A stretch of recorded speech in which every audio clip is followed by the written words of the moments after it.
Hi guys, welcome back to my channel. Today, we are going to fix Gcash account on hold. So this time guys, you can do this directly through the app by going to the help center, or you can also search this in Google. Just type Gcash help center. Take note guys, be sure to have your account details ready when you contact them.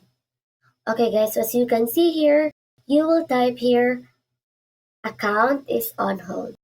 And then after that, scroll down a little, and then you're going to see some reason why account is on hold. For example to that is your account is restricted.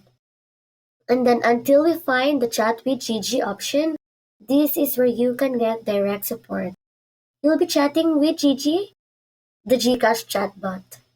Just type in something like, my account is on hold, and Gigi will guide you through the steps to resolve it.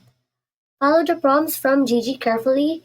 You might need to verify some details or submit a support request. For example to that is my name, my number, and after you've provided the necessary information, Gigi will submit a support request for you. Keep an eye on your email or SMS for updates from Gcash. For example to this, I'm gonna wait for 15 minutes. And that's it guys. Hopefully your account will be back to normal soon.